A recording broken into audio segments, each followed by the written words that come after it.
Somo letu la msingi ambalo tulianza nalo ni utoaji wa sadaka ulio sahihi. Utoaji wa sadaka ulio sahihi au unaompendeza Mungu. Somo hili la sadaka ni somo la muhimu, ni somo zuri, lakini somo ambalo pia shetani hapendi watu walisikie wala hapendi watu walifanyie kazi, kwa sababu anaelewa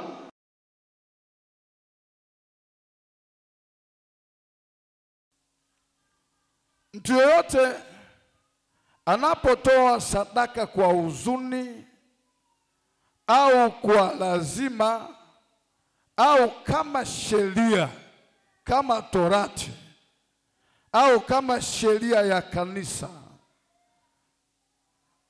hawezi kuona matokeo mazuri ya sadaka anayoitoa. Bwana tusaidie. Kitabu cha waraka wa pili wa Korinto sura ya 9 mstari wa 6. Korinto wa pili sura ya 9 mstari wa 6. Lakini nasema neno hili, apandaye haba atavuna haba, apandaye kwa ukarimu atavuna kwa ukarimu. Kila mtu na atende kama alivyokusudia moyoni mwake, si kwa huzuni wala si kwa lazima, maana Mungu humpenda yeye atoae kwa moyo wa ukunjufu. Moyo wa ukunjufu ni moyo wa furaha. Sifiwe. Lakini kwa nini watu hawatoi kwa furaha? Kwa nini watu hawapendi kusikia habari za sadaka? Ni kwa sababu wanazuiliwa na shetani kusikia kwa masikio ya rohoni, lakini wanazuiliwa na shetani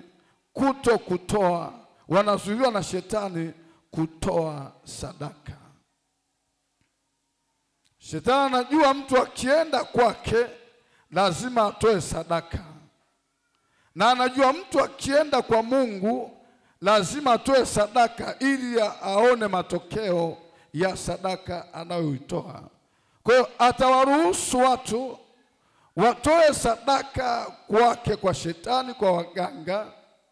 Na unaweza ukaona hata mtu, wewe pengine ulipokuwa kabla hujaokoka, ilikuwa ni rahisi kwenda kwa mganga na ukatoa sadaka, tena sio ndogo. Mama mmoja Tabora, nilipokuwa nafanya huduma,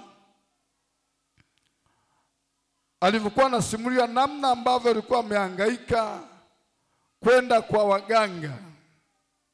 Alitumia pesa nyingi, alitoa ng'ombe nyingi, ng'ombe zikaisha wala kupata nafuu yoyote.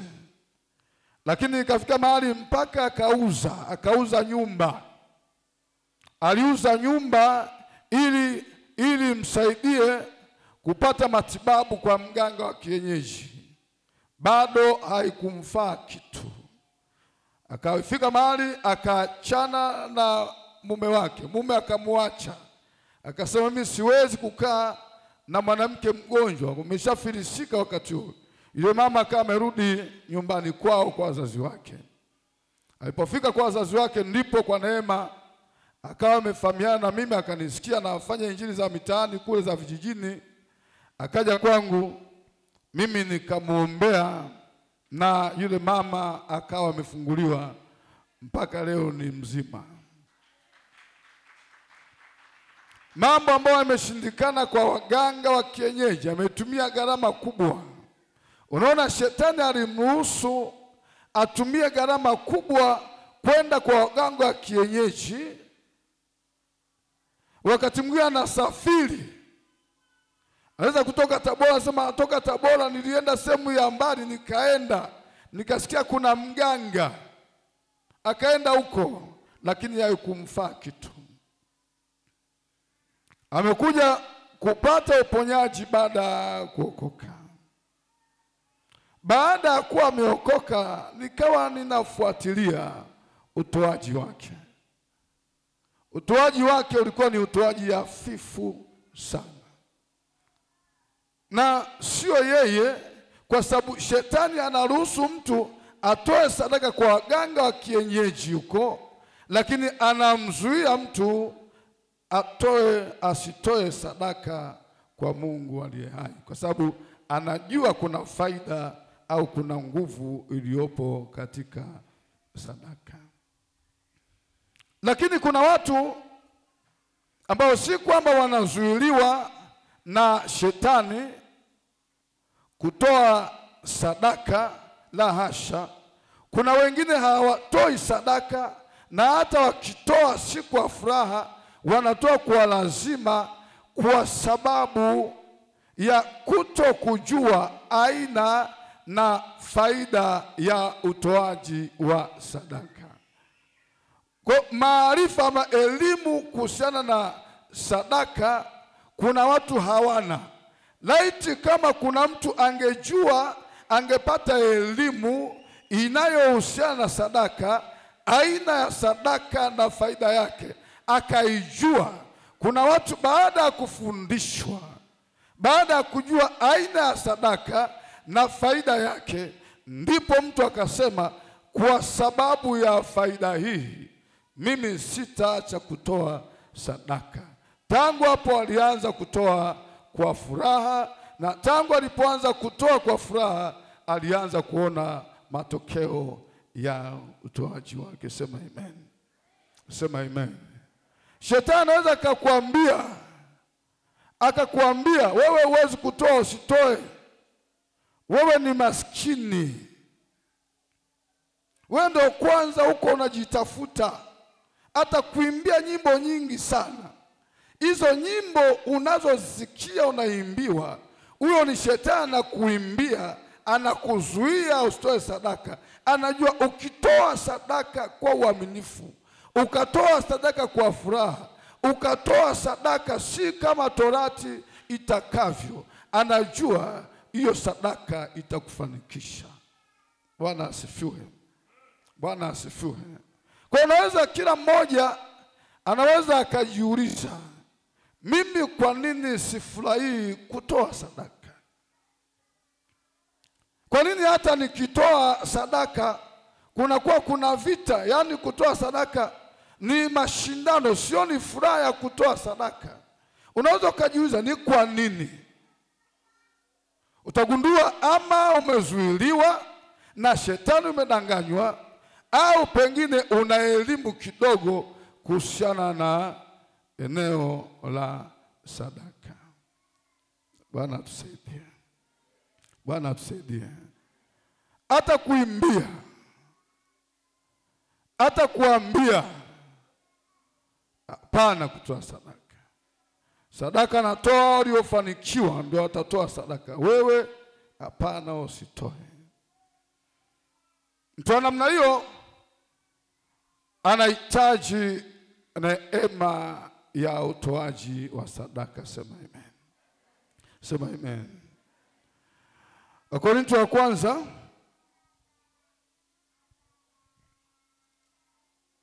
Wakorintho wa pili, hapo turudi nyuma kidogo. Wakorintho wa pili sura ya 8. Wakorintho wa pili sura ya 8 mstari wa kwanza.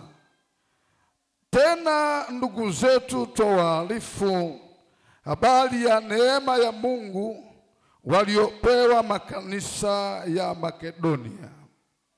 Maana walipokuwa wakijaribiwa katika dhiki nyingi, wingi wa furaha yao na umasikini wao uliokuwa mwingi uliongezea utajiri wa ukarimu wao.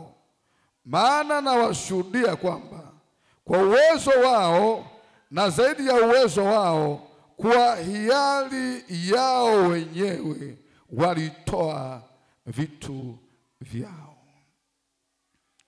Kilichowafanya makanisa ya Makedonia, pamoja na dhiki waliokuwa nayo, pamoja na majaribu waliokuwa nayo, na pamoja na umaskini waliokuwa nao, wingi wa umaskini wao ukawaongezea utajiri wa ukarimu. Kitu gani kinawafanya wa makanisa ya Makedonia pamoja? Amen. Neema ya kutoa ikija kwako, swala la kutoa halitakuwa na vita. Hautadanganywa, hutasema mimi sina, mimi ni maskini. Neema ya kutoa ikija kwako, utasikia kutoa. Halo, Bwana asifiwe. Bwana atusaidie sana. Na moja ya sababu niliyoisema kwa nini watu wengi hawatoi, nikasema wamekosa neema hii ya utoaji. Ukipata hii neema, swala la kutoa likija kwako ni muujiza. Jana mmoja nilikuwa nasikia ushuhuda mmoja, kanisa moja hapa Dar es Salaam. Alikuwa ameelewa vizuri sana somo la utoaji wa sadaka, na akawa amepata neema ya utoaji wa sadaka, akawa anakosa kitu cha kutoa. Anakosa anasema natamani nitoe lakini nakosa kutoa. Ilikuwa akitokea akipata muujiza wa fedha hata kidogo, yeye anashangilia, anasema wao, nimepata mbegu ya kupanda. Bwana tusaidie. Bwana tusaidie. Yaani akipata pesa ikiingia mkononi, kiasi chochote kikiingia mkononi, yeye anasema nimepata mbegu. Na mkulima yeyote anayelima, moja ya vitu anavyovithamini ni mbegu. Mkulima mzuri hali mbegu. Mkulima mzuri hatumii mbegu. Anajua mbegu hii nikienda kuizika, kuipanda, nitapanda mbegu moja, nitakuja kuvuna mazao mengi kwa mbegu hii moja. Bwana asifiwe. Haleluya. Na Biblia inasema yeye atupae mbegu za kupanda. Wakorintho wa pili, nenda mbele tena pale sura ya 9. Sura ya 9. Wakorintho wa pili sura ya 9 mstari wa 10. Na yeye ampae mbegu mwenye kupanda na mkate uwe chakula, atawapa mbegu za kupanda na kuzizidisha, naye atayaongeza mazao ya haki yenu. Haleluya. Haleluya. Mstari wa 11 anasema mkitajirishwa katika vitu vyote, mpate kuwa na ukarimu wote umpatiao Mungu, shukrani kwa kazi zenu. Naye ampae mtu mbegu za kupanda. Mungu anapokupa kiasi fulani cha fedha, kinapoingia kwenye mkono wako, lazima ujue katika hiki kilichoingia kwenye mkono wangu kuna mbegu ipo. Mkulima hali chote, kichote alichovuna anakula, anasaza, anasema hiki nitakula, lakini hii ni mbegu ya kupanda. Kwa hiyo yule kijana akawa akipokea hela kidogo, anashangilia, anasema huu ni muujiza, nimepata mbegu ya kupanda. Haleluya. Ikija ishu ya changizo, utakuta ni wa kwanza kwenda kupanda. Ni kama yule mkulima mzuri ambaye kwenye mvua za kwanza, mvua za vuli zinapoanza kunyesha, tayari anachukua mbegu, anaenda anapanda. Haleluya. Haleluya. Kwa nini yule kijana ilikuwa hivyo? Ni kwa sababu alipata elimu kuhusiana na sadaka, kwamba kuna faida katika utoaji wa sadaka. Haleluya. Unaweza kadanganywa kwamba hakuna faida, lakini kwenye utoaji wa sadaka ulio sahihi kuna faida katika kutoa sadaka. Aliyejua kutoa sadaka, aliyejua faida na akapokea neema ya utoaji wa sadaka, hawezi kuacha kutoa sadaka. Bwana tusaidie. Bwana tusaidie. Anajua kuna matokeo makubwa kwenye kutoa sadaka. Anaelewa. Halo. Mnanielewa ndugu zangu? Na tunapofundisha masomo kama haya, binafsi mimi ninapofundisha masomo kama haya, shetani anachoweza kufanya, anaweza akageuza mtazamo wako, ukaanza kufikiri, mchungaji kwa nini anafundisha somo hili? Anafundisha labda kwa maslahi ya kwake. Napofundisha utoaji wa sadaka, sifundishi kutafuta maslahi ya kwangu, nafundisha kutafuta maslahi yako wewe. Haleluya. Haleluya. Ndio maana miongoni mwa watu mimi ninaowafurahia katika Biblia, huwa ninasema ukiacha Yesu ambaye kiini cha Biblia yetu tunayepaswa kumsema na kumhubiri, tunapaswa kuhubiri habari za Yesu. Haleluya.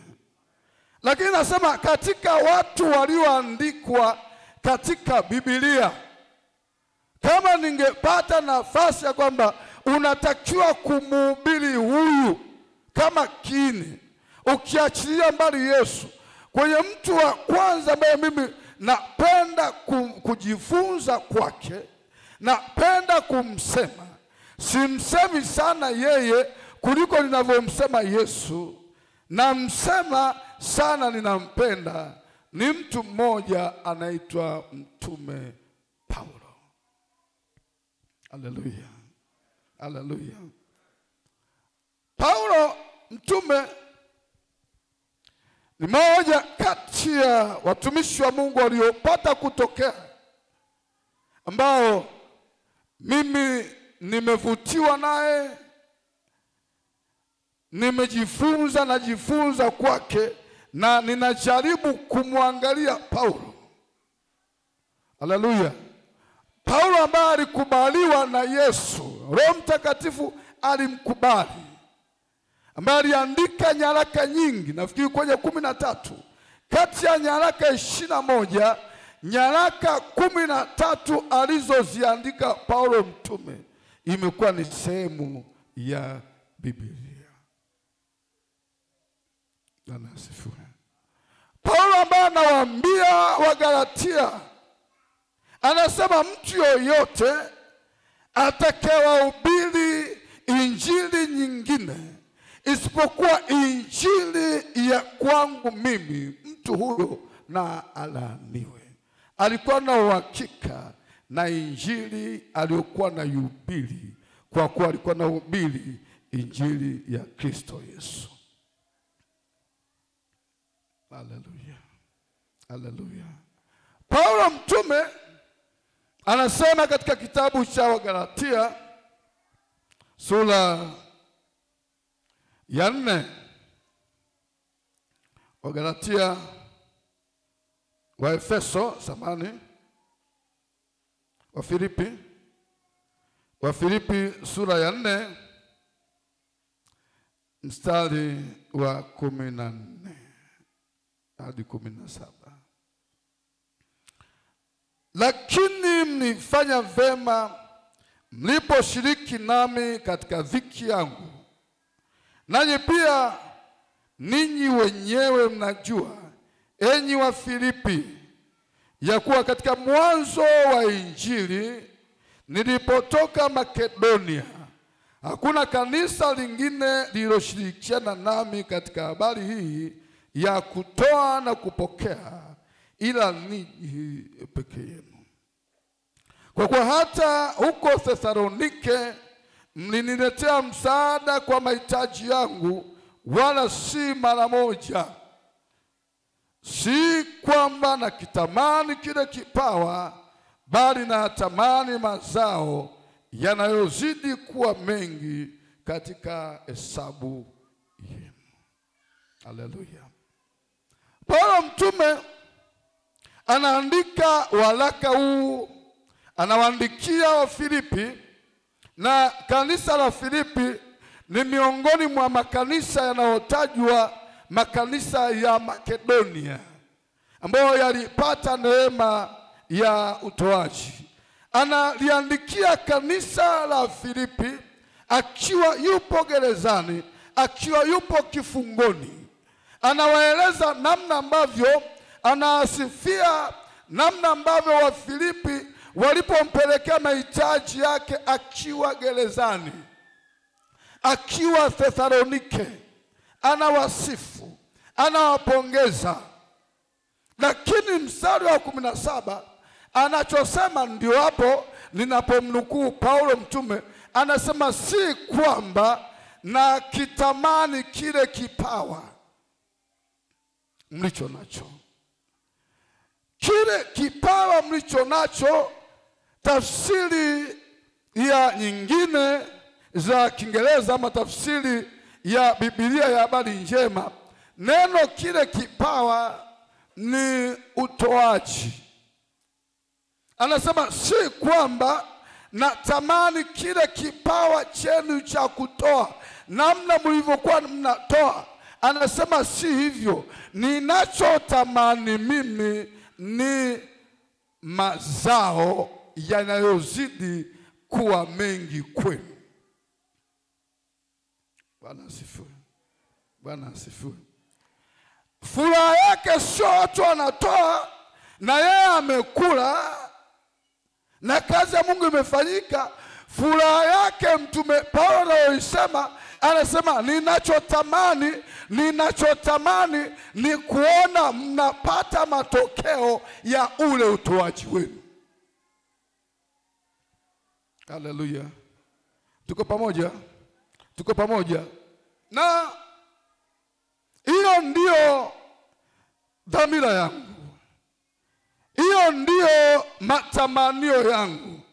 Sifurahii kuona watu wanatoa, lakini ninapoangalia maisha yao, ninapoangalia biashara zao, ninapoziangalia ndoa zao, ninapoangalia mambo yao kwa ujumla, ninaona bado kuna changamoto, watu hawajajibiwa. Mimi kwangu inakuwa ni mtihani, lakini furaha yangu ni kuona Mungu anawainua watu. Haleluya, haleluya, haleluya. Hiki ndicho Paulo anazungumza. Sio kwamba natamani kila kipawa, natamani yale mazao yanapozidi kuwa mengi kwenu mnapobarikiwa.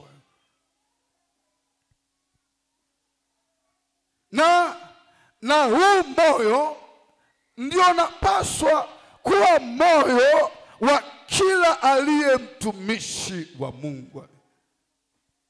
Mtumishi wa Mungu wa kweli yeyote hapaswi kufurahia watu wanavyotoa tu, hapaswi kufurahia watu wanapojibidiisha kwenye kutoa, lakini mtumishi wa Mungu wa kweli lazima aoanishe utoaji wa watu na matokeo wanaoyapata ya kutoa kwao.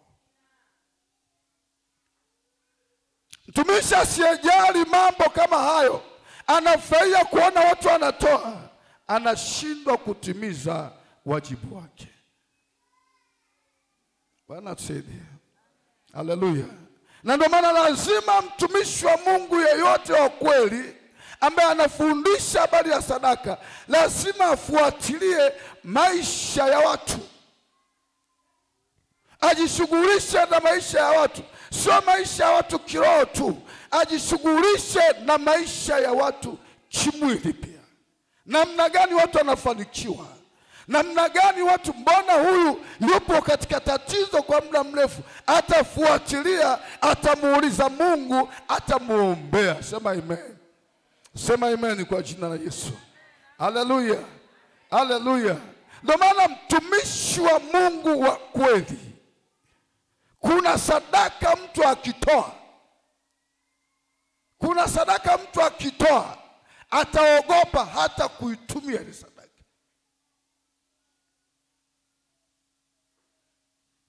Daudi, Mfalme Daudi, Mambo ya Nyakati wa kwanza, Mambo ya Nyakati wa kwanza. Mambo haya yameandikwa yawe mifano kwetu sisi wachungaji, mitume, manabii wa sasa. Yameandikwa yawe mifano kwetu tujifunze. Mambo ya Nyakati wa kwanza sura ya 11 mstari wa 15. Mambo ya Nyakati wa kwanza 11:15.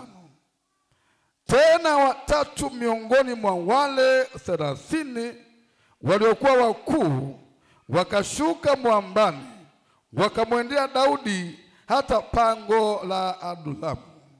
Na jeshi la Wafilisti walikuwa wamefanya kambi bondeni mwa Warefai. Na Daudi wakati ule alikuwako ngomeni, na walinzi wa Wafilisti wakati ule walikuwako huko Bethlehemu. Naye Daudi akatamani akasema, laiti mtu angeninywesha maji ya kisima cha Bethlehemu kilicho karibu na lango. Basi hao watatu wakapenya jeshi la Wafilisti, wakateka maji kutoka kile kisima cha Bethlehemu kilicho karibu na lango, wakayachukua wakamletea Daudi. Walakini Daudi hakuyanywa, akayamimina mbele za Bwana akasema, Mungu wangu apishe mbali, nisifanye hivi. Je, ninywe damu ya watu hao waliohatarisha nafsi zao? Maana kwa hatari ya nafsi zao wameyaleta. Kwa hiyo hakukubali kuyanywa. Hayo ndiyo walioyafanya wale mashujaa watatu. Watu kama wakina Daudi ndio watu ambao sisi watumishi wa Mungu tunapaswa kujifunza kwao. Bwana tusaidie. Si kila sadaka ambayo mtu anatoa tunapaswa kuitumia. Si kila sadaka ambayo mtu anatoa unaweza ukaitumia. Kuna sadaka mtu anatoa unapaswa kuiogopa kama mtumishi wa Mungu wa kweli. Unaiogopa si kwa sababu ni mbaya, si kwa sababu haifai. Unaiogopa kwa sababu unajaribu kuwaza mtu huyu anayeitoa hii sadaka. Unajaribu kuangalia maisha yake na namna anavyoitoa na sadaka anayoitoa. Unagundua sadaka hii anayoitoa ni kama anatoa uhai wake. Haleluya. Haleluya. Haleluya. Ni kama anatoa uhai wake. Ndicho Daudi anasema wamemletea, ana kiu ya maji. Ana kiu ya maji, anataka kunywa maji. Watu wamejipenyeza kwenye ngome ya Wafilisti, wakaenda kuchota maji, wamehatarisha maisha yao, wakachota maji, wakaja kumpa Daudi maji, wakamwambia mzee, kunywa haya maji. Daudi akashangaa, anasema watu hawa wamewezaje kwenda kuchota maji kwenye kambi, katikati ya kambi ya Wafilisti? Watu hawa wamehatarisha maisha yao. Daudi alichofanya akasema, la, pamoja na kiu nilionayo, pamoja na njaa nilionayo, pamoja na uhitaji nilionao, haya maji mimi sitayanywa. Bwana tusaidie. Bwana tusaidie. Haya maji mimi sitayanywa. Akayamimina chini. Kumimina chini si kwamba alikuwa ametupa. Kumimina chini ilikuwa ni kama ni ishara. Maji kumimina chini kwa desturi za Waebrania, kumimina maji chini ilikuwa ni ishara ya toba. Daudi akamimina maji chini, akasema, siwezi, hii ni damu yao. Haleluya. Haleluya. Na ndio maana kuna watu, jambo hili inapaswa watumishi wa Mungu wajihadhari sana. Wajihadhari sana na sadaka watu wanazozitoa.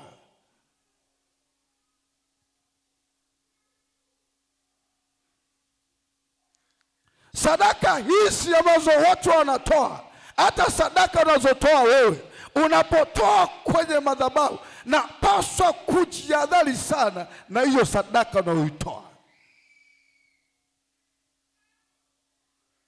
Si kwamba haifai, lakini napaswa kujihadhari, kwa sababu sadaka unayoitoa, bila shaka hiyo sadaka ni damu yako, imebeba uhai wako.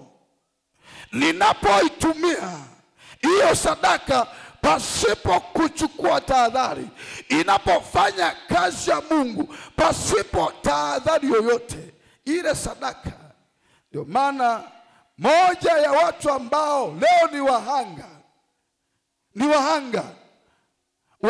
ambao tumeshambuliwa, mashetani yametuweza, ni pamoja na sisi wachungaji.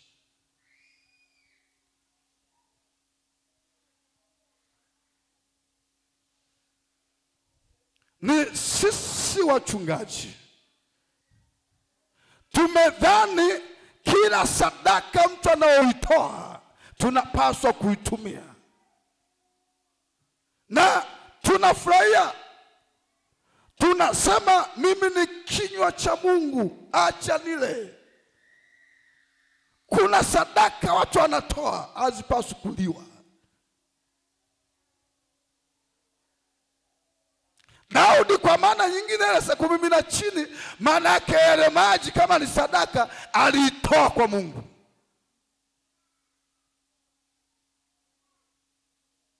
Haleluya.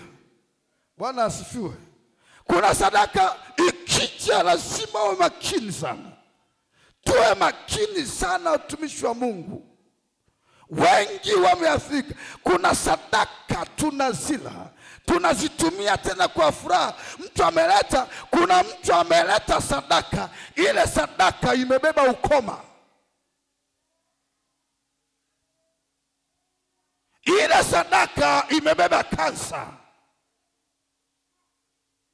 ile sadaka imebeba ulevi, ile sadaka imebeba ukahaba wa mtu. Mtu anatoa sadaka, anasema nimechoka kuwa kahaba, nataka nitoe sadaka hii ili ukahaba wangu uishe, utoke. Anapoitoa ile sadaka, maana yake ukahaba upo kwenye ile sadaka. Na wewe mchungaji, sio wachungaji, tunafurahia, tunaitumia tu. Unapoitumia, nisipokuwa kahaba mimi, anaweza kuwa kahaba mtoto wangu.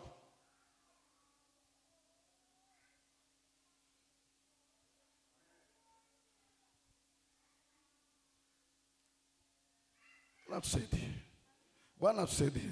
Ndio utashangaa kwa nini watoto wa wachungaji wengi leo, watoto wa wachungaji wengi ni makahaba. Wanazalia nyumbani, ni walevi, wanatumia madawa kulevya. Tunasema ati ni shetani anatutafuta wachungaji, tunavita. La hasha. Kuna mambo watoto wetu tumeruhusu, wamekula ukahaba uliokuwa kwenye sadaka.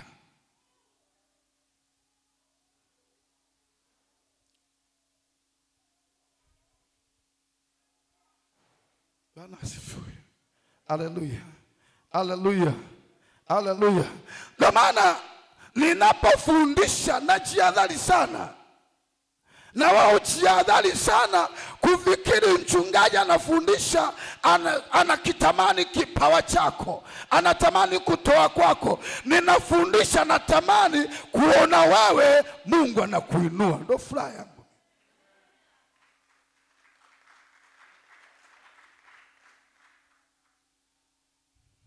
Bwana tusaidie. Bwana tusaidie. Najifunza kwa Elisha.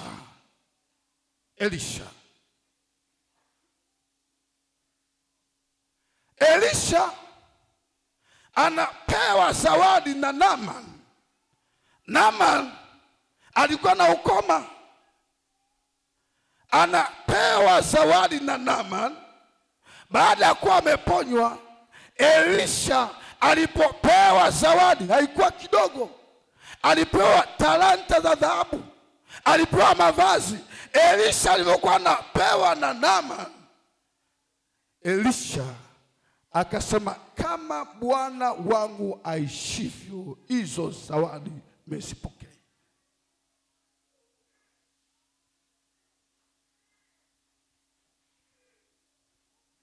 Ni mchungaji gani leo, ni kiongozi gani wa kiroho leo anayeweza kusema hiyo sadaka yako sihitaji?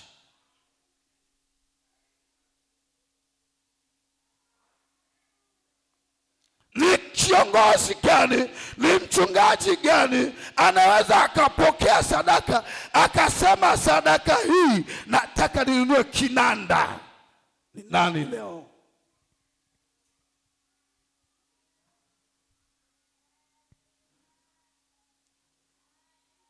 Ni nani kama Elisha? Ni nani kama Daudi? Ni nani?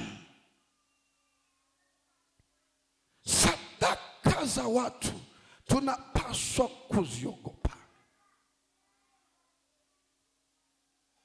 Halo. Haleluya. Haleluya. Na mambo haya Mungu amekuwa akinisemesha.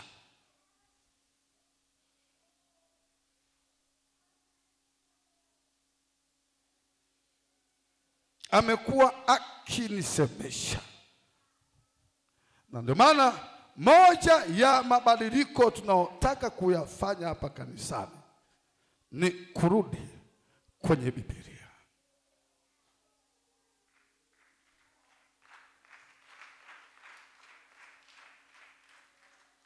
Haleluya. Najua katiba zinaongea katiba zinaongea na Mungu anaongea. Nani nimsikilize, katiba au Mungu? Nataka nimsikilize Mungu.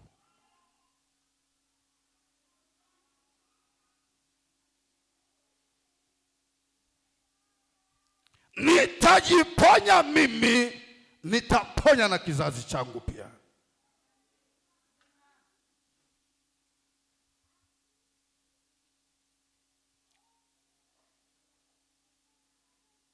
Bwana tusaidie. Gehazi mtumishi wake na Elisha, alipoona Elisha amekataa kuchukua zile zawadi, zile sadaka, Gehazi akapata wivu, akapata uchungu. Kwa nini Elisha amezikataa? Gehazi kwa asili akaanza kumfukuzia Naamani na zile zawadi. Elisha yuko ndani, yuko amejifungia kwenye chumba chake, Gehazi ameondoka. Akaanza kufukuzia Naamani kwa nyuma. Anafukuza, kwa na farasi, yuko na nini? Anafukuza. Naamani alipogeuka nyuma, anamuona Elisha, anamuona Gehazi yuko anakuja.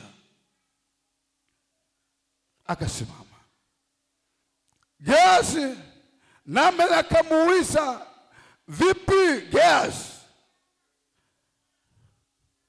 Gehazi akadanganya, kama ilivyofundisha Samona asubuhi, kudanganya. Leo kuna uongo mtakatifu. Uongo ni uongo tu, kudanganya ni kudanganya tu. Gehazi akadanganya, akamwambia Naamani, akamwambia bwana wangu Elisha amepata wageni, kwa anahitaji mavazi kidogo, anahitaji na fedha kidogo ili akakidhi mahitaji ya wageni wake. Gehazi, usingeweza kufuatana na mtu kama Elisha, mtu wa kawaida tu.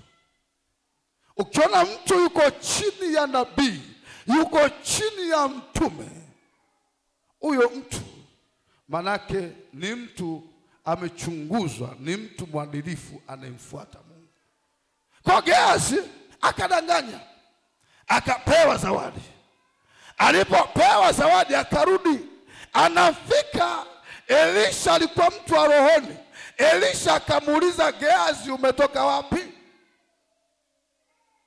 Gehazi anaendelea kudanganya, nilikuwa hapa tu bwana wangu, sikwenda popote. Anamwambia Gehazi, mbona moyo wako umekuwa na tamaa? Wewe umekwenda kwa Naamani wewe. Sasa huo ukoma uliokuwa kwa Naamani, huo ukoma unakuja kwako.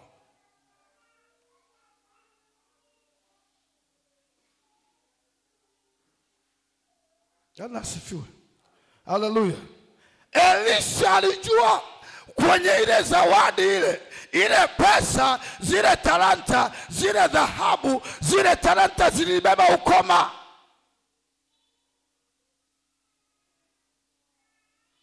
Haikuwa tabia ya Elisha kutokupokea zawadi, hapana. Haikuwa tabia yake. Lakini alijua kwenye hii zawadi hii ninayopewa, hii imebeba kansa hii.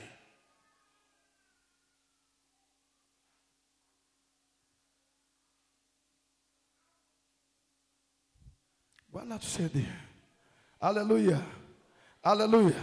Kwenye zawadi hii imebeba ukoma. Gehazi alipoambiwa kwamba zawadi uliyoipokea umepokea na ukoma, tangu pale ukoma ukampata Gehazi. Ndio maana kuanzia hapo huwezi kusoma habari za Gehazi tena.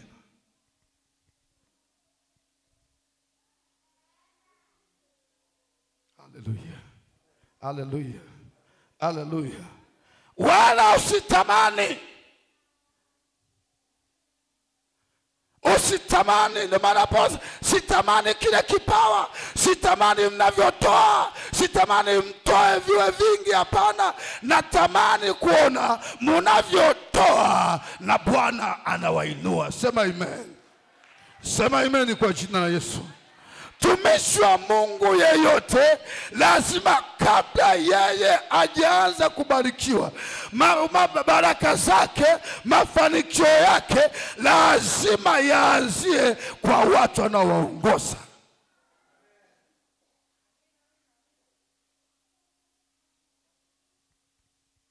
Halo? Halo? Halo? Kubarikiwa kwangu mimi kutokana na Peter ulivyobarikiwa.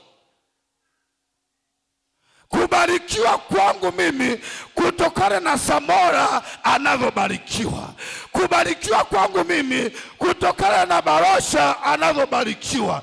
Mafanikio yangu mimi lazima yaanzie kwenu, mubarikiwe na Bwana ape neema ya kutoa.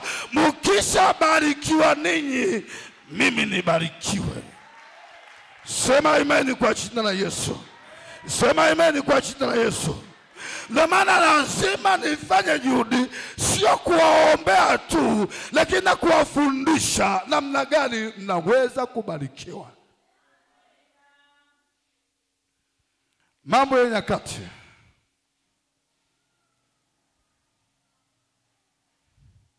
Mambo ya Nyakati wa pili. Mstari wa sura ya 31.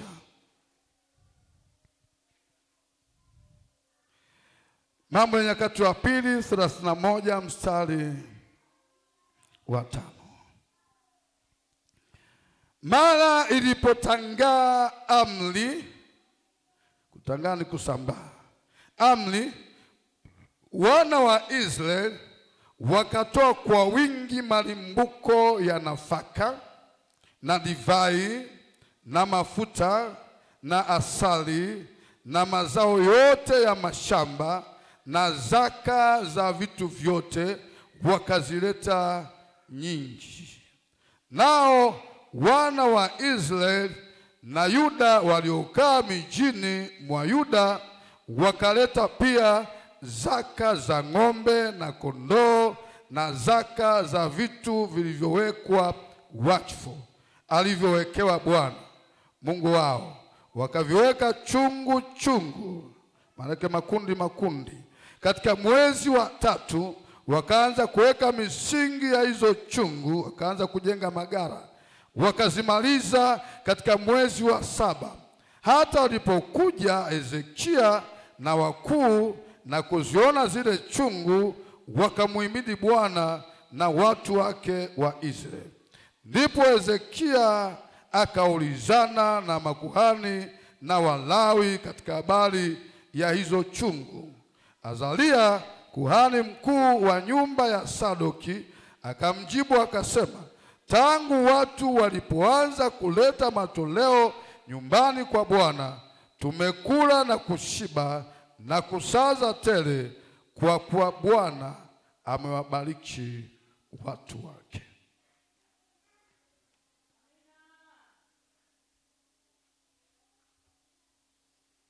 Haleluya.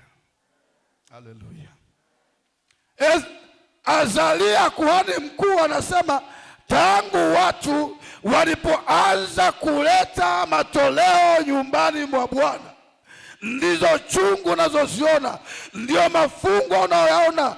Tangu watu walipoanza kuleta, tumekula na kushiba na kusaza na kubakisha, kwa kuwa Bwana amewabariki watu wake. Haleluya. Haleluya. Chakula kingi kilitokana na nini? Kilitokana na watu walibarikiwa. Walipobarikiwa wakatoa.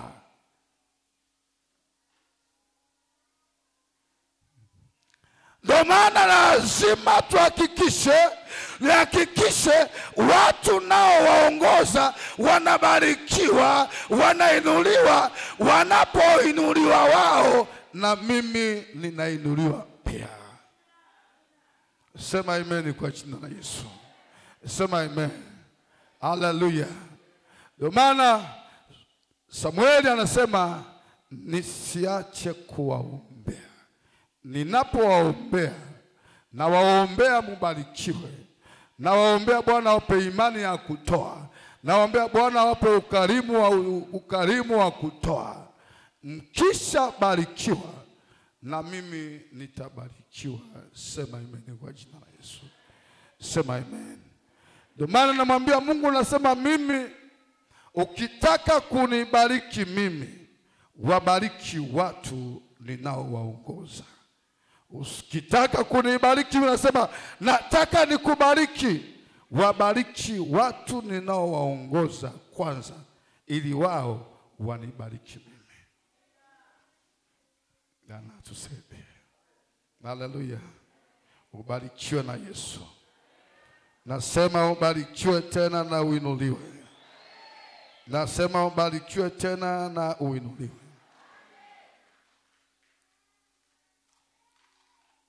Utoaji wetu wa Agano Jipya ni tofauti na utoaji wa Agano la Kale. Utoaji wetu wa Agano Jipya ni tofauti na utoaji wetu wa Agano la Kale. Na hasa kipindi kile cha sheria, kipindi cha Torati, ambacho kipindi cha Torati kilianzia mlima Sinai mpaka Golgotha. Yesu aliposema imekwisha. Katikati hapo ndipo kipindi cha Torati kilianzia Sinai, kiliishia Golgotha kwenye kifo cha Yesu. Kipindi hicho cha Torati watu walikuwa naishi wanafanya kwa sheria, wanafanya kwa lazima. Tunapozungumzia sheria, sheria inakulazimisha kufanya. Ama unapenda ama upendi, lazima ufanye. Na ndio maana kulikuwa kuna adhabu, kulikuwa kuna hukumu. Asiyefanya matokeo yake ni haya, asiyofanya akikosea adhabu yake ni hii. Kipindi cha Torati. Kipindi tulicho nacho sisi, kipindi cha neema. Haleluya. Haleluya. Kipindi hiki cha neema, kipindi hiki cha Agano Jipya, hatupaswi kufanya utoaji wowote kama sheria. Bwana asifiwe. Bwana asifiwe. Msukumo wetu wa kutoa, msukumo wetu wa kufanya, tusisukumwe na Torati inavyosema.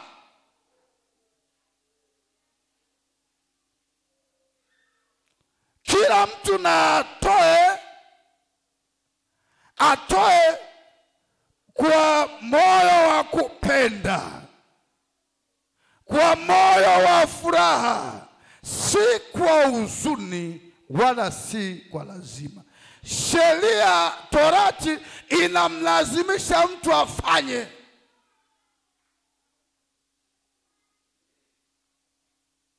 Bwana asifiwe. Bwana asifiwe. Lakini kipindi tulicho nacho sisi, kipindi hiki cha neema, hatutakiwi kutoa kwa lazima. Tunatakiwa kutoa kwa moyo wa kupenda, kwa hiari na kwa furaha.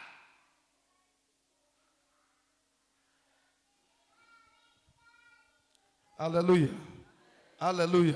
Sadaka ya aina yoyote tunapoitoa, tusitoe kwa misingi ya Agano la Kale, tusitoe kwa misingi ya Torati. Tunapaswa kutoa kwa misingi ya Agano Jipya, si kwa lazima. Bwana tusaidie. Bwana tusaidie. Haleluya. Maana Mungu anampenda Yeye atoae kwa moyo wa ukunjufu, yeye anayetoa kwa furaha. Kipindi hiki tulicho nacho, hatutoi kama sheria, kama Torati. Tunatoa kwa sababu moja, tunampenda Mungu. Haleluya, haleluya, haleluya.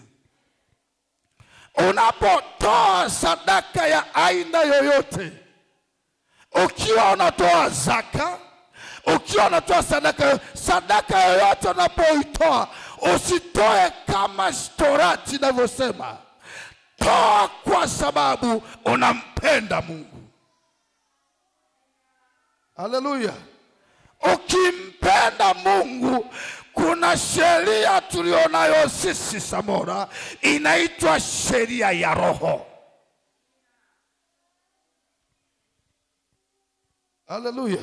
Sheria ya Roho inatufanya tusipofanya sheria ya Roho, inakuja inatuambia, inatuelekeza, ulipaswa kufanya hivi lakini haujafanya. Sheria ya Roho ni Roho Mtakatifu, ndiye kiongozi, ndiye anayetuongoza kufanya ama kutokufanya.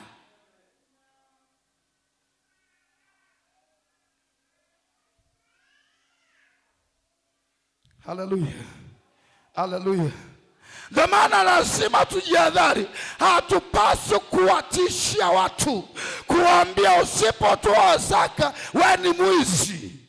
Tunapaswa kuwafundisha watu, anapotoa zaka atoe kwa sababu kuna sheria ya Roho inamwambia toa kwa sababu unampenda Mungu. Haleluya, haleluya. Ndio maana utoaji wa sasa, hatupaswi kukaa sana kwenye fungu la 10. Utoaji wa sasa inapaswa tufanye, tunaweza tukatoa hata zaidi ya fungu la 10.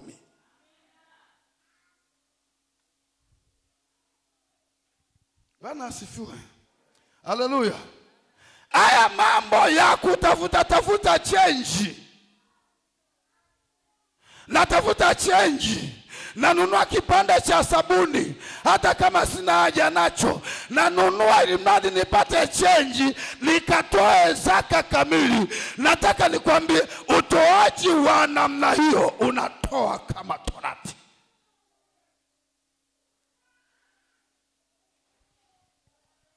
Haleluya. Kwa sababu unatoa sema, hapa nisitoe nyingi nikapunjwa na Mungu.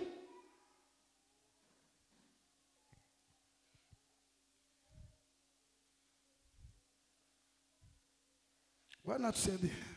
Haleluya, haleluya. Bwana asifiwe, Bwana asifiwe. Utakachojilinda ni kwamba nisitoe chini ya fungu la 10, nisitoe chini ya 10%, lakini nataka nitoe zaidi, ili Biblia inasema haki yenu ninyi isipozidi haki ya waandishi na Mafarisayo.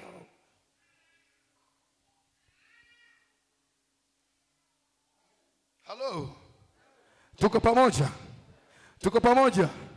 Tuko pamoja? Haleluya. Lazima tufanye. Ukifanya hivyo, maana yake kuna sheria ya Roho inayokusukuma, sio Torati inasema, lakini unafanya kwa sababu unampenda Mungu. Haleluya, haleluya. Unafanya kwa sababu unatambua ya kwamba kwenye mafanikio yangu kuna cha Mungu kipo. Kwenye mafanikio yako yoyote unaoyapata, kuna sehemu ya 10 ya Mungu, kwa mfumo wa Agano la Kale. Lakini sasa sisi, haleluya, sasa sisi ili tutoka kwenye kiwango cha Agano la Kale, kiwango cha sheria, tunaweza tukafanya zaidi ya 10% tukatoa. Anasema tajiri mmoja, Colgate, ambaye anatengeneza hizi dawa za mswaki tunazozifahamu. Hata ilikuwa zamani ukienda kununua dawa ya mswaki, hata kama ni white dent, unasema nipe Colgate. Colgate ni Marekani nafikiri. Colgate yeye alisema, mimi kwenye faida yangu, kwenye biashara yangu, kwenye kiwanda changu, sitakuwa nachukua 10% nampa Mungu.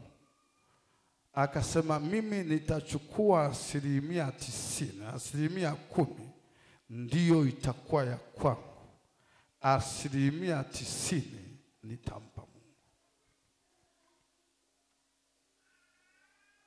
Kwenye faida.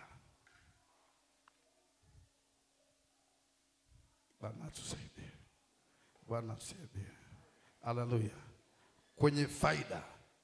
Anasema siwezi nikampa Mungu kidogo alafu mimi nikachukua kikubwa. Kwa 90% ambayo itakiwa baki nayo yeye, akampa Mungu ile 10% akajipa yeye.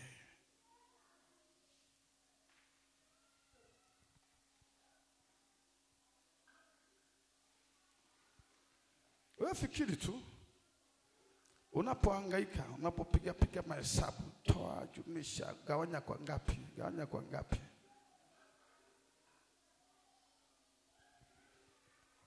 Ukiona umezidi 50, ukiona umezidi 50, unasema ili 50 siwezi nikaongeza 50 nyingine au nikaongeza kawa kamili. Unasema kama ni 2550.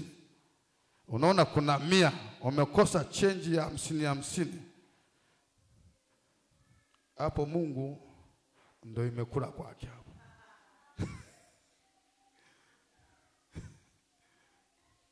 Ile 50 unaitoa ya kwako, lakini ya Mungu. Haleluya. Ili paswa hiyo ya Mungu. Ila kwa sababu 50 umeikosa, una 100, una 200, nasema siwezi kutoa 200. Kwa naomba kutoa 2500. 50 unachanganya kwenye hela yako.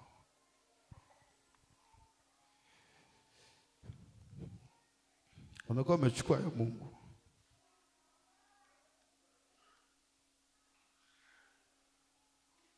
Bwana tusaidie. Ndio maana lazima uzidishe kuliko kupunguza. Na utafanya hivyo kwa furaha. Mtu mmoja alitoa mfano mmoja, sio mfano mzuri, kumradhi kama utakuwa ni mbaya. Alitoa mfano huu. Nimetangulia kusema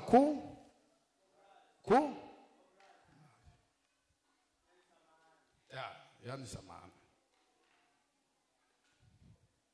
Akasema Wakristo wa leo, walokole wa kizazi cha sasa, tumekuwa kama mbwa na mwenye mbwa.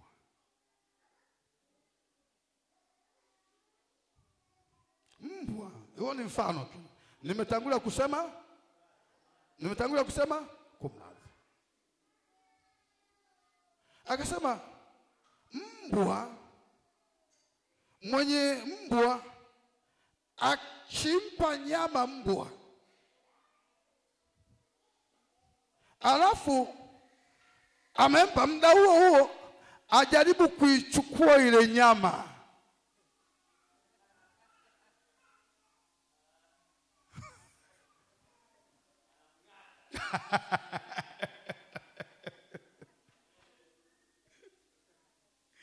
nafikiria, yani mimi ndo nimempa mbwa, nimempa nyama, ningetaka nisingempa.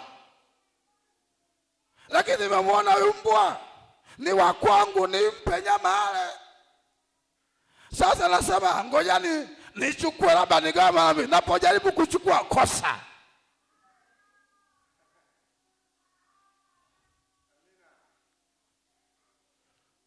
Akawa anasema, huyo alisema kwa mfano, akasema ndivyo ndivyo Mungu na sisi hapa. Anatupa kazi, anatupa faida, anatupa pesa, lakini anasema katika hizo nilizokupa nipe cha kwangu. Mbona unakuwa mbaya? Mbona humpi? Amekosea kukupa. Kosa lake nini Oscar? Amekupa, umefanya kazi, umefanya biashara, umeendesha pikipiki, umepata wateja, amekupa. Kosa lake nini? Amekosea wapi? Mbona kwambia nipe sasa cha kwangu, haumpi? Vita. Amekosea kukupa Mungu.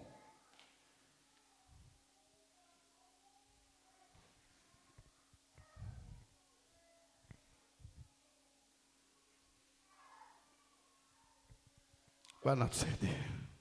Haleluya. Haleluya. Hatutakiwi kutoa kama sheria.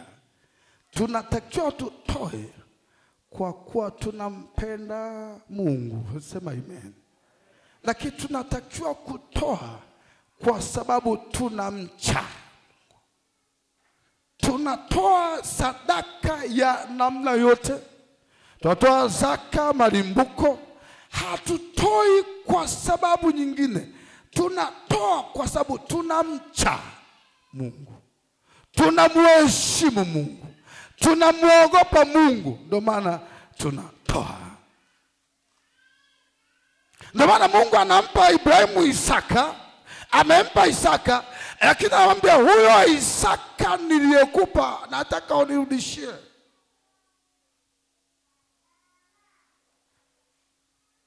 Tena unirudishie mzima mzima. Huyo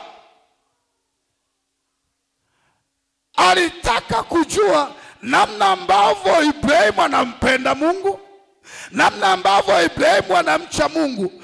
Ibrahimu kwa sababu ameambiwa na yeye aliyempa, anasema nimpe huyo Isaka, nimpe tena nimchinje awe sadaka. Ibrahimu akasema nitampa. Aliyenipa ni huyo huyo Mungu, anayemtaka ni huyo huyo Mungu. Sinampa tu. Ibrahimu alipotaka kufanya vile, haleluya, alipotaka, amefika kwenye mlima Moria, amechanja kuni, amepanga kuni, anawasha moto, amemfunga Isaka, anataka mchinje. Kainua kisu,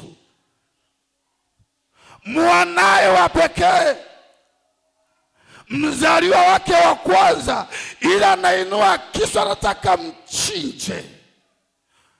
Malaika akamwambia Ibrahimu, Ibrahimu. Ibrahimu akasema niko hapa. Akasema Ibrahimu, usimnyoshe kisu mtoto wako. Hakika nimejua, haleluya, haleluya, anachotaka Mungu kwako kupitia zaka, kupitia malimbuko, kupitia sadaka yako, anachotaka ni ukarimu wako. Anataka ajue kama kweli unamcha Mungu.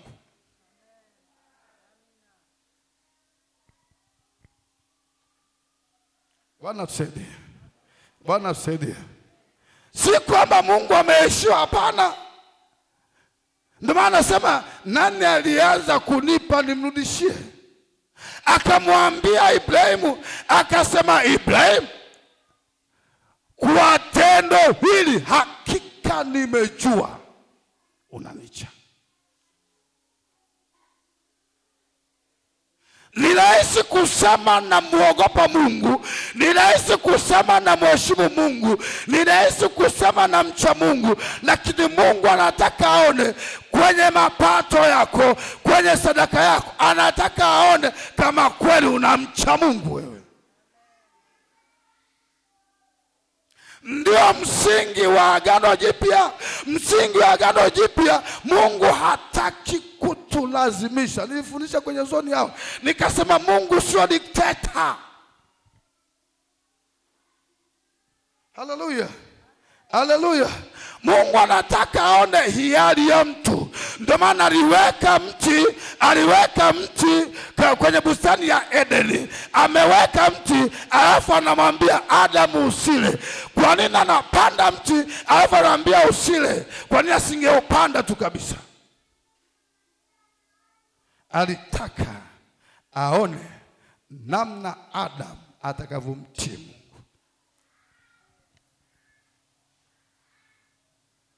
Haleluya.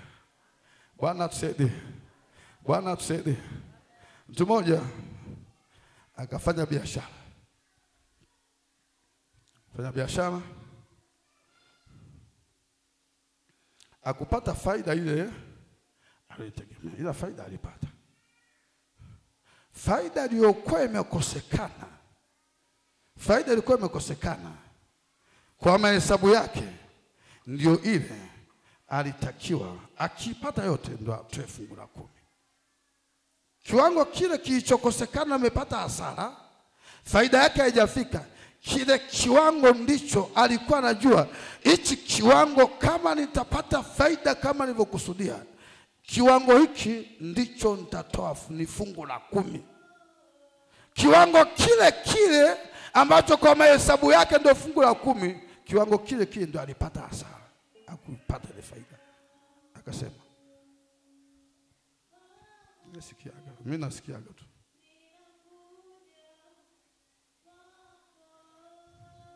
Akasema, Mungu mjanja sana. Yaani kaamua, fungu la 10 kaamua kulikatia juu kwa juu.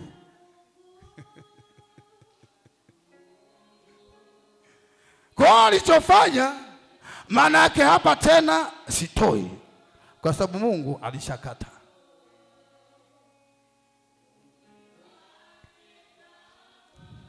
Mungu hafanyi kama TRA wanavyofanya kwa wafanyakazi. Mungu anataka inaingia mkononi mwako kwanza. Ikishaingia, aone namna unavyomcha Mungu. Ikishaingia, ndipo anataka aone unavyompa sehemu ya kwake sasa. Bwana tusaidie. Bwana tusaidie.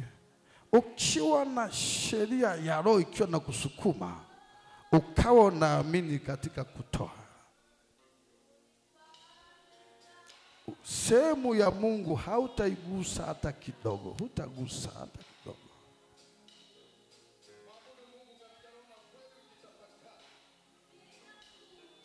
Bwana tusaidie. Haleluya. Hata hujatokea unasema mimi natoaga kila Jumapili, ndio natoaga zaka kila mwezi. Jumapili kama hujafika kanisani, lazima ujue sijaenda kanisani, lakini kuna zaka ya Mungu ninayo, hiyo nitaitunza. Nitakapokwenda nitaitoa. Bwana asifiwe. Bwana asifiwe. Au utasema baba mchungaji, sijaja kwenye ibada, lakini zaka yangu hiyo hapo. Sijaja kwenye ibada, shukrani yangu hiyo hapo. Sijaja kwenye ibada, sadaka yangu ya ibada hiyo hapo. Huyo ni mtu anampenda Mungu. Huyo ni mtu anamcha Mungu. Huyo ni mtu anamheshimu Mungu. Ukiona ibada hujafika, na Mungu ndio imekula kwake, bado unatakiwa kumwomba Mungu akusaidie sana. Bwana tusaidie. Bwana tusaidie. Tunaenda pamoja. Tunaenda pamoja. Mungu akupe neema kwa jina la Yesu. Haleluya. Utoaji wako unapaswa kutoa kwa misingi ya Agano Jipya, kwa moyo wa kupenda, kwa furaha, kwa sababu unamcha Mungu, kwa sababu unatambua mafanikio yako wewe ni Mungu aliyekufanikisha. Bila Mungu wewe usingekuwa na mafanikio hayo. Yeye atupae mbegu za kupanda, atazidisha na mazao yetu. Ukifunguliwa ukapata neema hii ya kutoa, umepata neema ya kuinuka. Sema amen.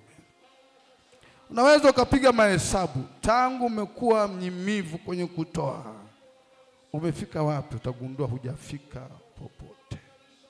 Mungu akusaidie. Utoe kwa sababu unampenda Mungu. Toa kwa sababu unamcha Mungu. Anasema toeni kuwemo na chakula cha kutosha ghalani mwangu. Kwenye ghala la Mungu ni wapi? Kwenye ghala la Mungu ni kwenye mfuko wa kanisa. Kwenye ghala la Mungu ni nyumbani kwa mchungaji. Hayo ndio maghala ya Mungu. Mfuko wa kanisa ni ghala la Mungu, lazima kuwemo na chakula cha kutosha. Nyumbani kwa mchungaji ni ghala la Mungu, lazima kuwepo chakula cha kutosha. Sema amen. Sema amen.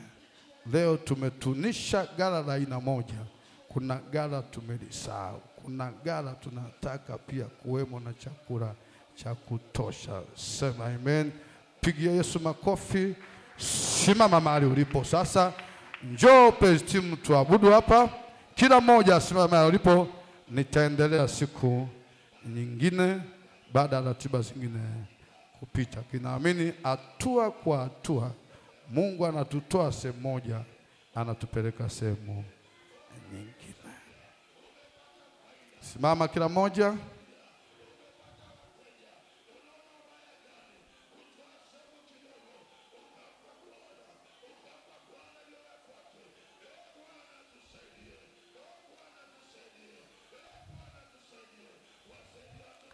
Tuabudu, tumwite Mungu atusaidie.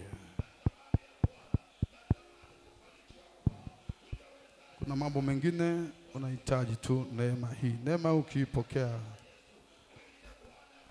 umepokea uponyaji, umepokea kuinuliwa. Twende tuabudu, alafu tutakwenda tumwite Mungu. Kila mtu amwite Mungu kwenye mazingira yake. Kwenye eneo lako la utoaji, mwambie Mungu nataka unisaidie. Kwenye eneo lolote unaona linakusumbua, mwambie Mungu nataka unisaidie. Upepo ni upepo Mungu ameuleta, ni upepo mzuri, unataka umekuja kutuinua. Usije ukapitwa na upepo huu. Mungu amekuja kututembelea, ni mwaka wenye haki. Kuna mahali Mungu anataka atupeleke kwenye viwango vingine. Huu upepo ukikuacha, umekuacha. Karibu praise and worship, tuabudu, alafu tutakwenda tumwite Mungu. Mwambie Mungu nisaidie.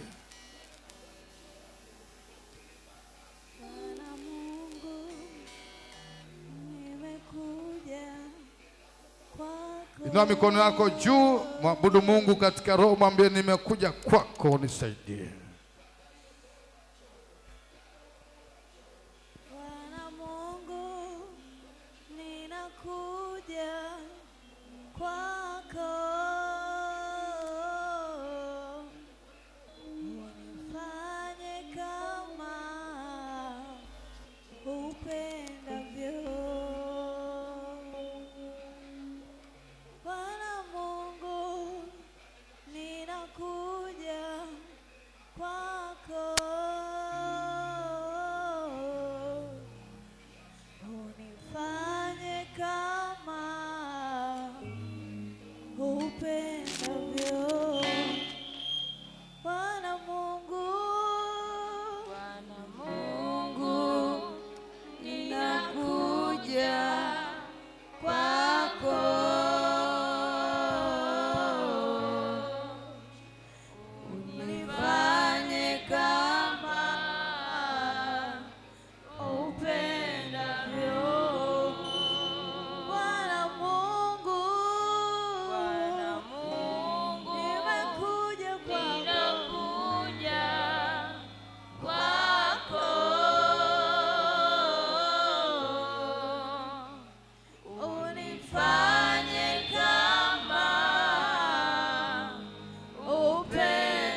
unifanye kama upendavyo. Yes. Mwabudu Mungu katika roho na kweli ukitafakari. Ninakuja kwako, unifanye tafakari kama utoaji wako. upendavyo. Je, unatoa kama sheria? Bwana Mungu, ninakuja kwako, nahitaji msaada wako Bwana Yesu. unifanye Kama Mungu usiponisaidia Bwana, upendavyo. Bwana Mungu, Bwana Mungu, Bwana Mungu, ninakuja kwako, haleluya Bwana, unifanye kama navyo wewe upendavyo. Bwana, nifanyange, nifinyange Bwana, unifanye kama Fanye kama upendavyo. Nifinyange. Mwambie Bwana kufinyange. Nifinyange. Mwambie Bwana kufinyange. Unifanye kama upendavyo.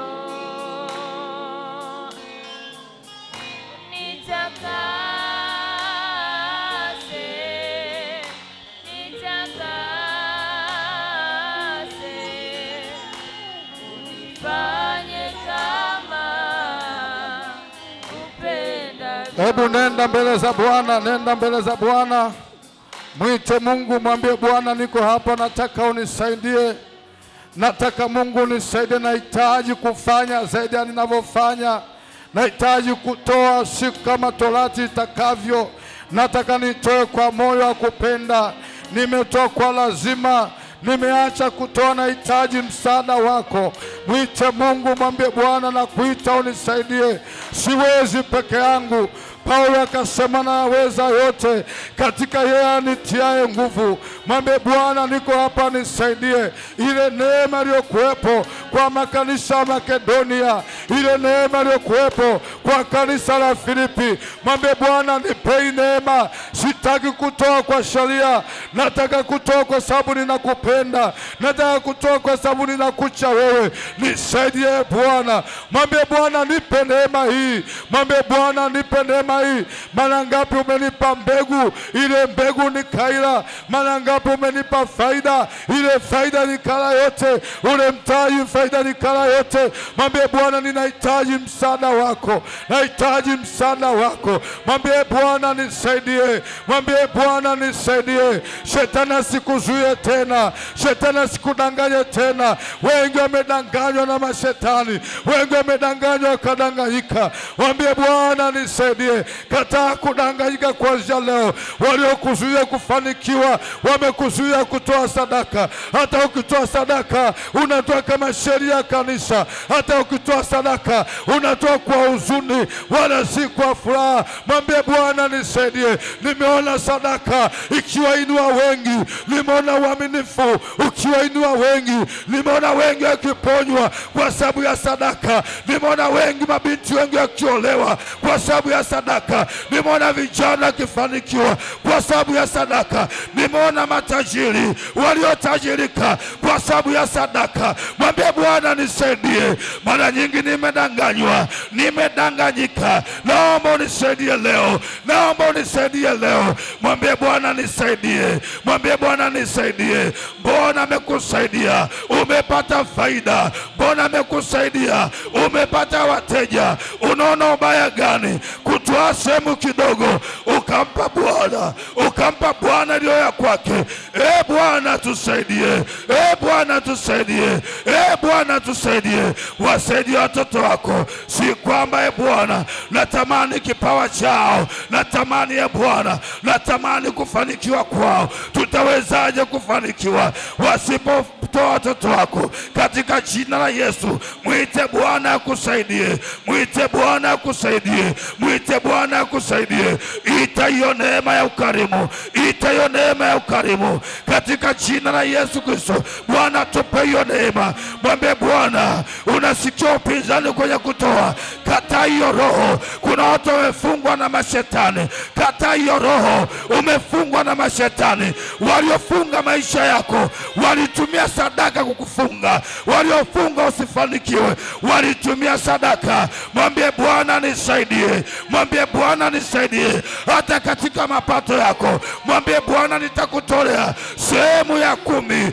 Yakobo kaweka nadhiri akasema, Bwana ukinifanikisha safari yangu, mapato yote nitakayoyapata nitatoa sehemu ya 10. Mwambie Bwana, kwenye mafanikio yangu ukinipa kazi, ukiniinua, nitakuwa mwaminifu kutoa sehemu ya 10. Nitakupa wewe kama Yakobo alivyosema. Nawe mwambie Bwana nisaidie, mwambie Bwana nisaidie. Kata hiyo moyo wa choyo, kata huo moyo wa choyo. Kama umeshindwa kuwa mwaminifu kwenye kidogo ulicho nacho, hata ukipewa kikubwa hautakuwa mwaminifu. Biblia anasema aliye mwaminifu kwenye dogo, hata katika kubwa atakuwa mwaminifu kwenye kidogo hicho hicho. Mwambie Bwana nisaidie, nataka kuwa mwaminifu, nataka kuwa mwaminifu, nataka nifurahie kutoa katika jina la Yesu. Bwana achilia hiyo neema, neema ya utoaji iachilie kwetu, imani ya kutoa iachilie kwetu, ujasiri wa kutoa Bwana uachilie kwetu. Wengi ni waoga kwenye kutoa, ni waoga, tunaogopa kutoa tukidhani tutafilisika. Kwa jina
inakumbusha, sadaka inakumbusha, inamkumbusha Bwana.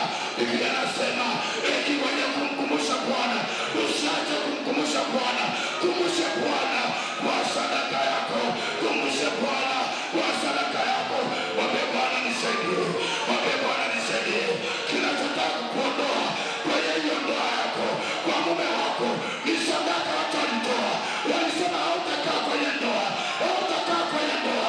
Hiyo ndoa yako itoe sadaka, hayo maisha yako yatoe sadaka.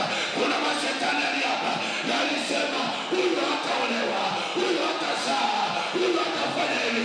Ni sadaka inaongea, ni sadaka inaongea. Waliochafua maisha yako walitumia sadaka. Tumia sadaka, tumia sadaka, tumia sadaka. Sadaka itakupa kazi, sadaka itakuinua, sadaka itakupeleka mbali, sadaka itakupeleka mbali. Bwana achilie neema.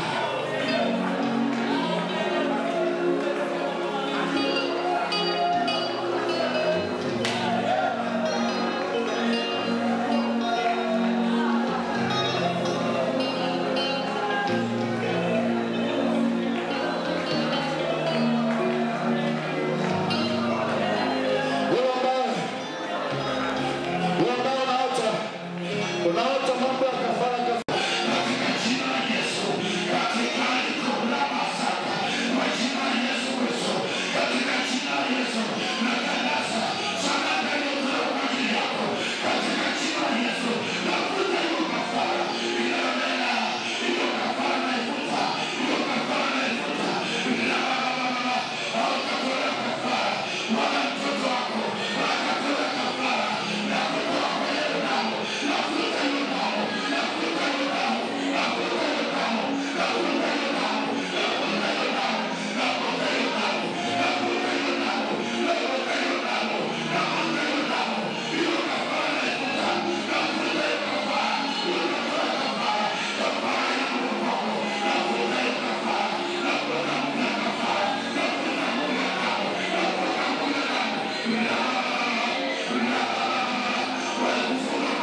nimemleta Christopher. Wanasema Christopher akiwa na hela wanamwita Chris.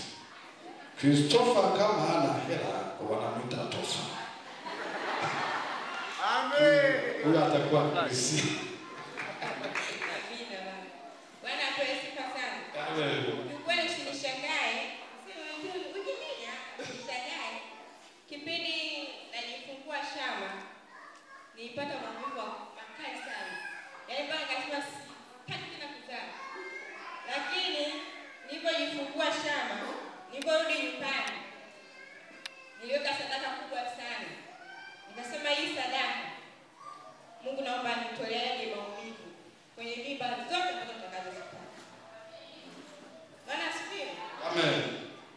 Nikapata mimba ya Emily.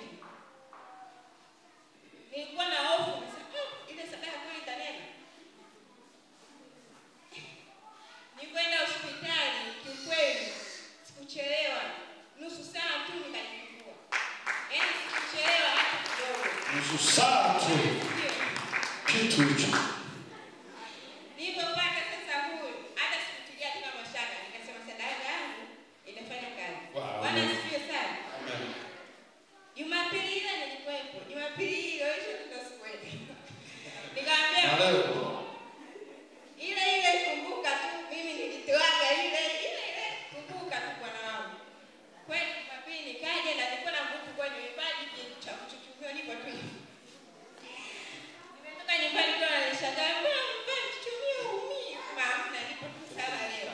Lakini niliporudi nyumbani saa moja nikaanza kusikia mbona kama leo, yaani hata sikuwa nawaza kama nitaenda kujifungua. Lakini imefika saa 5:30.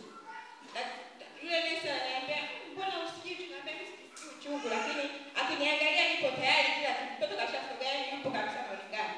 Nikamwambia, "Lakini sisikii uchungu." Akaniambia, "Nilisukuma." Nilisukuma mara 2 tu. Nipiga kelele mara hii. Mara 2. Mara 1 mara 2 kashatoka. Mama anakuja anauliza nesi, anamwambia, "Tayari." Mama naye anashangaa, tayari."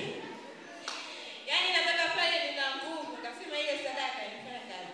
Wow. Baba yake alinifundisha kitu kikubwa. Kanikumbusha yani. Nilitoa sadaka ile, iliniumiza lakini nikamwambia tu Mungu, mimi naomba unipunguzie maumivu kwenye uchungu. Kiukweli sijasikia chochote.